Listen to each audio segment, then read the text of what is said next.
Hey there, YouTube. Matt M. Roy back again.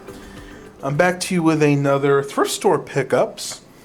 Today I went to my local CHKD thrift store, and as with it's been for the past maybe 2 weeks, I've hardly found anything. I went to the electronics section first, and of course they had the same old keyboards, coffee makers, and a couple really old 15-inch LCD screens, and that was about it.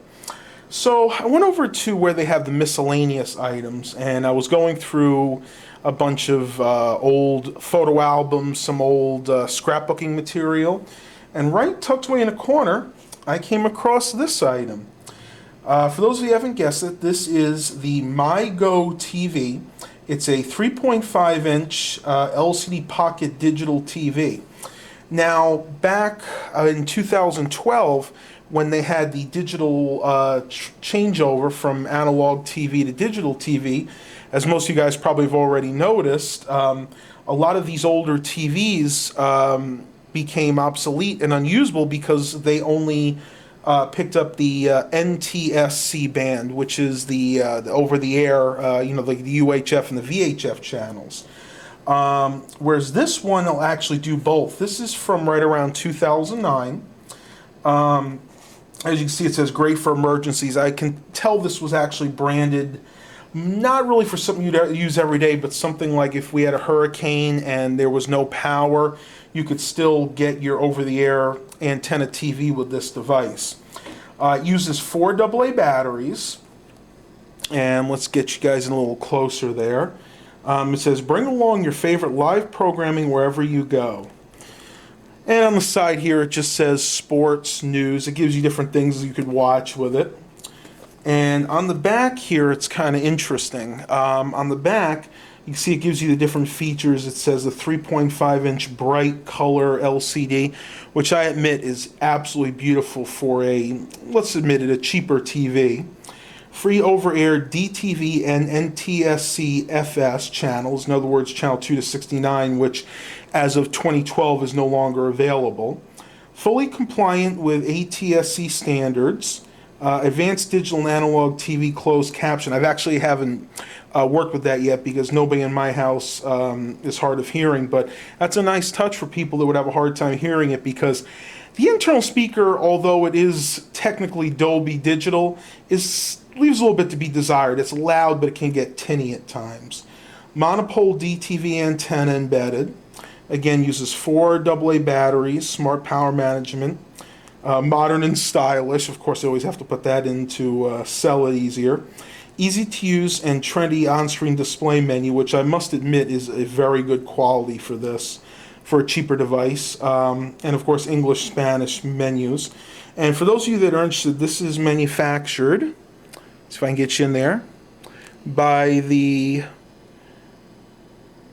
what does that say? Innovative Solutions.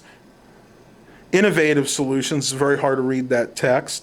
P.O. Box 3365, Santa Fe Springs, California. So I haven't actually looked to see if this company's still in business, but you guys can look that information up. The web address is there and everything.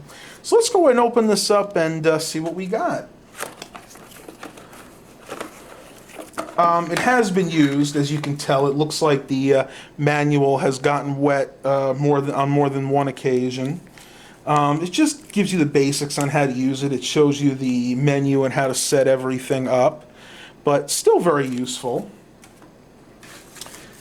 And let's go ahead and see the unit itself. It was covered in this protective plastic here, which is nice, so the screen didn't get damaged.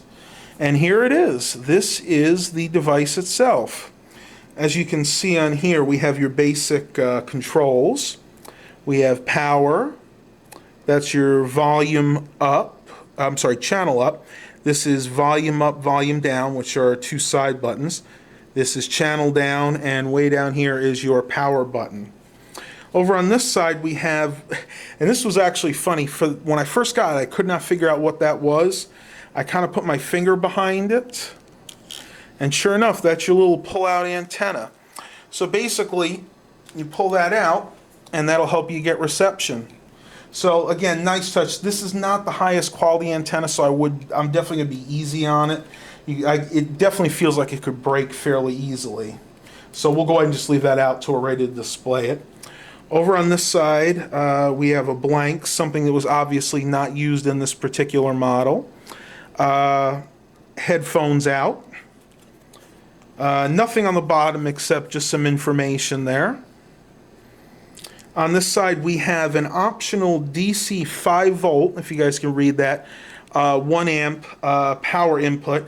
I did not get the charger for it. I believe it was an option with this particular TV. So let's go ahead and give this thing a try. I think you guys will be impressed with the performance. Alright, you guys can see my face in here. Hey everybody.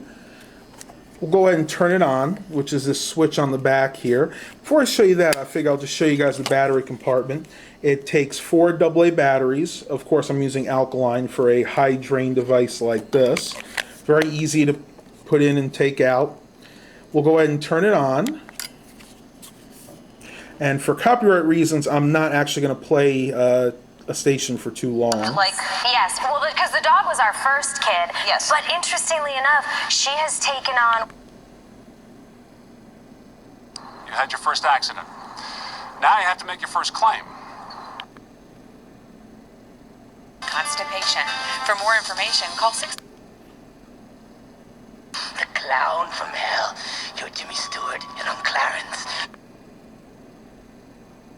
Here in the States, we call them goji berries. And as you can see, it picks up all of our local stations fairly well. It looks like the Rifleman's on. I love this. Is one of the old westerns I absolutely love. So let's go ahead into the menu, which is this button right here. I'm going to go ahead and turn the volume down first, because again, I don't want to be hit with copyright issues. And as you can see here, there are quite a few options. We have the EPG. This is actually the program guide. This will tell you what's coming on. In this case, it's the PBS station.